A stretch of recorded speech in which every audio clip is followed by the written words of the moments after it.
Hello, good morning. आज हम बात करने वाले हैं हेयर एनालिसिस पार्ट 5 लेकर आए हैं।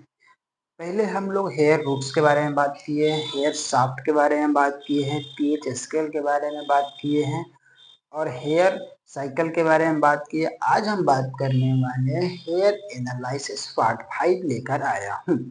इसमें क्या है, हमारे बहुत से आप 4 पार्ट अच्छे से किए होंगे।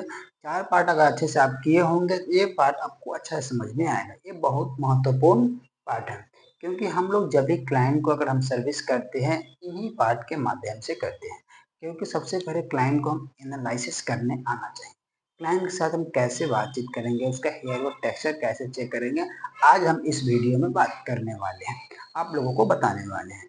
अगर हमारा वीडियो अच्छा लगेगा तो आप लाइक और कमेंट और शेयर जरूर कीजिएगा। मैं आप लोगों को फ्री और कॉस्ट सिखाने का प्रयास कर रहा हूँ। कोई हमारे पास पैसे की व्यवस्था नहीं करना है। आपको जो भी डाउट हो, प्रॉब्लम हो, आप हमारे कमेंट बॉक्स में कमेंट कर सकते हैं और अधिक जानकारी के लिए आप इंस्टाग्राम में हमारे मैसेज कर सकते हैं। बायो में हमारा लिंक है। ओके, आज हम बात करने वाले हैं हेयर एनालिसिस पार्ट 5 लेकर आया हूँ। अब बात करने में टेक्सचर ऑफ हेयर। हमारा टेक्सचर ऑफ हेयर होता है, कितने प्रकार का होता है? 3 प्रकार के होता है। एक होता है थिक होता है, एक होता है नॉर्मल होता है, एक होता है फाइन हेयर होता है। थिक के मतलब हमारा क्या हो गया? मोटा हो गया। नॉर्मल का हो गया मीडियम हेयर हो गया। फाइन हेयर का मतलब हो गया पतला हेयर। टेक्सचर ऑफ हेयर हमारा कितना हो गया? 3 हो गया। अब हम बात करने वाले types of hair. Types of hair हमारा कितने प्रकार के होते हैं? टाइप्स ऑफ हेयर भी हमारा 3 प्रकार के होते हैं। एक एशियन हेयर होते हैं, यूरोपियन हेयर होते हैं, एक अफ्रीकन हेयर होते हैं। अब Asian hair, European hair, African hair, हमने ठीक टेक्सचर ऑफ हेयर में हम लोग कैसे मालूम करेंगे कि हमारा टेक्सचर कैसा है, ठीक है, नॉर्मल है, क्या फील करके हम हेयर को अगर टच करेंगे तो फील करेंगे, महसूस करेंगे। हम तीनों हेयर को अच्छे से जानकारी ले लेंगे। ठीक है तो मोटा दिखेगा, थोड़ा नॉर्मल दिखेगा तो नॉर्मल ऐसा दिखेगा, थोड़ा फाइन जब पतला होगा तो पतला ऐसा दिखेगा। और फील करके हम लोग देख सकते हैं। ये जो हमारा टाइप्स ऑफ हेयर है, Asian hair, European hair, African hair, तो इनको क्या है, एक डायोमीटर के द्वारा हम लोग चेक करते हैं। जैसे कि हम किसी की ब्लड को या किसी कीड़ा को सूक्ष्मदर्शी के द्वारा देखते हैं, छोटे छोटे होते हैं जो कि हम नग्न आंखों से नहीं देख सकते हैं। तो इन्हीं हेयर को हम डायोमीटर के द्वारा अच्छे से देख सकते हैं। ये एशियन हेयर है, ये यूरोपियन हेयर है, ये अफ्रीकन हेयर है। एशियन हेयर को भी आप मोबाइल से सर्च करके देख सकते हैं, उन लोगों को इंसान कर सकते हैं। अफ्रीकन हेयर को भी देख सकते हैं, यूरोपियन हेयर भी देख सकते हैं। अफ्रीकन जो होता है कलसी ज्यादातर कलरी होगा। यूरोपियन हो गया, यूरोप के जो होते हैं। एशियन हो गया हमारा पाकिस्तानी हो गया, हम उन लोगों को देखेंगे तो देखने को मिल जाएगा कैसे हेयर है। अब हम बात करने वाले डेंसिटी ऑफ हेयर। एक में है हमारा स्पेस हो गया, दूसरा हमारा एवरेज हो गया, तीसरा हो गया डेंसिस हेयर। अब स्पेस के मतलब क्या होगा? किसी भी हम हेयर को या किसी के स्काल्प देखता हूँ तो उनका ज्यादा स्काल्प दिखता है, क्योंकि उसके हेड पे उतना हेयर नहीं दिखता है, क्योंकि उसका स्पेस जो है बहुत ज़्यादा है। ज़्यादा का मतलब कि बहुत कम वहाँ पे हेयर है, इसलिए उसका स्पेस ज़्यादा दिखता है। तो वहाँ पे स्पेस उनका क्या है, 100 से लेकर 150 के करीब में उसका स्पेस है।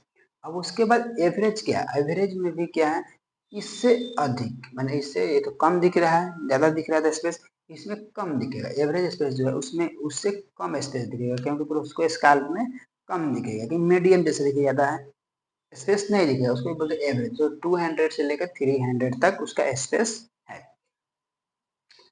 अब उसके बाद डेंसेज हेयर। डेंसेज हेयर का मतलब हो गया उसमें ज़्यादा हेयर हो, मैंने उसका हेयर कोई भी उसका स्पेस हेयर एवरेज हेयर के अंदर ना हो, इसका इसमें हेयर ज़्यादा। इसमें देख लेते स्पेस मतलब कितना कम स्पेस दिख रहा है, एवरेज में कितना ज़्यादा है, डेंसेज में इससे भी ज़्यादा है। डेंसेज का मतलब वो ज़्यादा हेयर है, थिकनेस हेयर भी बोल सकते हो, या थिक हेयर भी इसको बोल सकते हो। ज़्यादा हेयर के बाद डेंसेस हेयर है। एवरेज कितना, जो मीडियम जो हमारा हेयर ज़्यादा हेयर उसका कम ही हेयर हो, दिखने में कम ही हेयर हो, उसको एवरेज भी बोल सकते हो। स्पेस का मतलब पूरा कम हेयर, पतला हेयर हो, उसको बोल सकते हैं स्पेस हेयर। ओके, अब आपको ये बात समझ में आ गया होगा। अब हम बात करने वाले elasticity of hair, porosity of hair. अब इलास्टिसिटी ऑफ हेयर क्या होता है, पोरोसिटी ऑफ हेयर क्या होता है? इलास्टिसिटी ऑफ हेयर का मतलब है कि हम किसी भी हेयर को खींचते हैं नॉर्मल स्ट्रेस से, वो सेम अपने आकार में फिर से आ जाते हैं, उसे हम इलास्टिसिटी ऑफ हेयर कहते हैं। इलास्टिसिटी ऑफ हेयर कहते, इलास्टिसिटी ऑफ हेयर में भी 3 प्रकार के होते हैं, good elasticity, slack elasticity, brittle elasticity.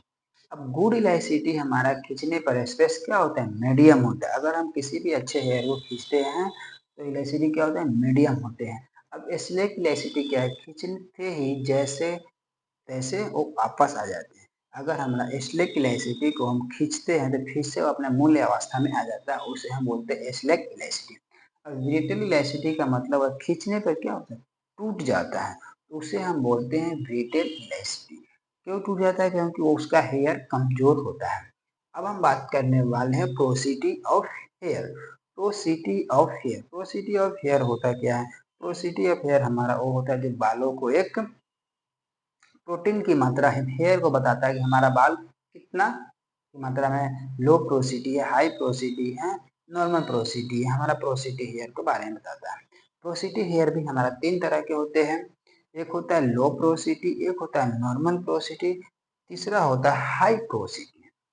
अब लो पोरोसिटी क्या होता है, कम सूखना, मॉइस्चर अंदर लेना, यानी कि लो पोरोसिटी का मतलब अगर हम एक हेयर को वॉश करते हैं तो बालों को क्या है, कम सूखता है और अंदर मॉइस्चर मॉइस्चर अंदर लेता है, ठीक है। अब उसके बाद नॉर्मल पोरोसिटी, नॉर्मल पोरोसिटी क्या है, सूखना और मॉइस्चर छोड़ना अंदर, यानी कि जब हम किसी हेयर को वॉश करते हैं तो सूखता भी है, बालों को मॉइस्चर अंदर यानी मीडियम लेवल पे ही लेता है, उसको बोलते हैं नॉर्मल पोरोसिटी। हाई पोरोसिटी क्या है, ज़्यादा सूखता भी है, मॉइस्चर पूरा छोड़ता है और खराब अंदर तक, यानी अंदर तक पूरा वो मॉइस्चर लेता है। अब आपको ये बात समझ में आ गया होगा कि low porosity, normal porosity, high porosity का मतलब समझ गया होगा और इलास्टिसिटी ऑफ हेयर वगैरह समझ गए होंगे। अभी मैं आपको एक बात बताता हूँ, जैसे कि अब लोग लो पोरोसिटी के बारे में पढ़ें, तो इसका एक एग्जांपल देता हूँ।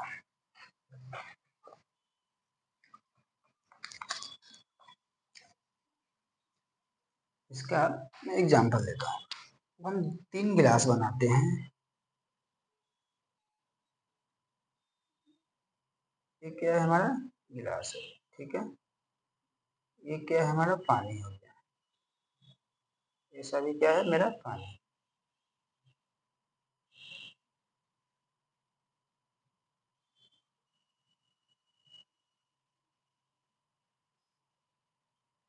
पानी सभी यहाँ तक, ठीक है। अब उसके बाद मेरा हैंड राइटिंग थोड़ा सा अच्छा नहीं है, बट समझने की कोशिश कीजिएगा, बताने का पूरा प्रयास कर रहा हूँ। अब हमारा ये हो गया मेरा लो पोरोसिटी, लो पोरोसिटी। ये हो गया हमारा नॉर्मल पोरोसिटी, नॉर्मल पोरोसिटी। ये हमारा हो गया हाई पोरोसिटी। अब इसमें जो हमारा लो पोरोसिटी है, ये हमारा एक हेयर का टेक्सचर है। अब ये मेरा हेयर क्या है, हेयर डालने पे हमारा एक हेयर कहाँ पे रह गया, हमारा ऊपरी सतह पे। नॉर्मल पोरोसिटी क्या है, जो हम हेयर इसमें डालेंगे तो ये हमारा एक यहाँ पे आकर रुक जाएगा। अब हाई पोरोसिटी का जो हेयर होता है वो हमारा पूरा अंदर तक चला जाता है। लो पोरोसिटी, हम इसमें एक हेयर डाले तो वो हेयर लो पोरोसिटी हेयर था, जो कि पानी के ऊपरी सतह पर रुक गया, पानी अंदर मॉइस्चर लिया बट ऊपर ही रह गया।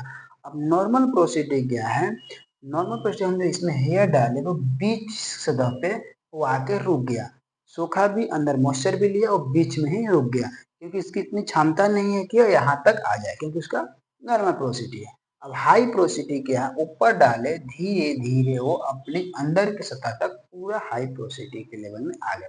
जैसे हम किसी बीज को, चने को डालते हैं भिगोने खाने के लिए, कुछ चने क्या होता है कि पूरा अंदर चला जाता है, कुछ जो जिसमें दाने नहीं होते वो ऊपरी सतह पे रुक जाते हैं, अब कुछ मीडियम दाने होते हैं तो बीच में जाके रुक जाते हैं।